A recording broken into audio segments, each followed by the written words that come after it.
మరి mega power star Buchibabu cinema తర్వాత RC-17ని ఎవరితో అనౌన్స్ చేస్తాడనేది ఇప్పుడు ప్రేక్షకుల్లో ఆసక్తిని రేపుతుంది. అయితే రామ్ చరణ్ లైనప్ లో అటు బాలీవుడ్ నుంచి ఇటు కాలీవుడ్ నుంచి చాలా మంది డైరెక్టర్లు రామ్ చరణ్ తో సినిమా చేసేందుకు లైనప్ లో ఉన్నారు. అయితే రామ్ చరణ్ మాత్రం రంగస్థలం లాంటి బ్లాక్ బస్టర్ హిట్ ఇచ్చిన సుకుమార్ తో తన నెక్స్ట్ సినిమా RC-17ని అనౌన్స్ చేస్తాడనే వార్తలు ఇప్పుడు హల్చల్ చేస్తున్నాయి.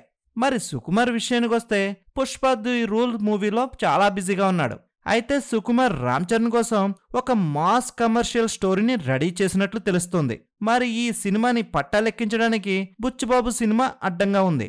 మరి సుకుమార్ శిష్యుడైన బుచ్చిబాబు సినిమా పూర్తవగానే 2025 ద్వితీయార్థంలో రామ్ చరణ్ తో RC-17ని గ్రాండ్ గా సెట్స్ మీదకి తీసుకెళ్లడానికి సుకుమార్ అన్ని పనులను కంప్లీట్ చేసుకుంటున్నాడు. మరి Sukumar mega power star combination లో మరో రంగస్థలం లాంటి మూవీ రాబోతుందనే విషయం ఇప్పుడు మెగా అభిమానుల్లో ఆసక్తిని రేపుతుంది. ఈ వీడియో నచ్చినట్లయితే మన ఛానల్ లైక్ చేయండి, షేర్ చేయండి, సబ్స్క్రైబ్ చేయండి.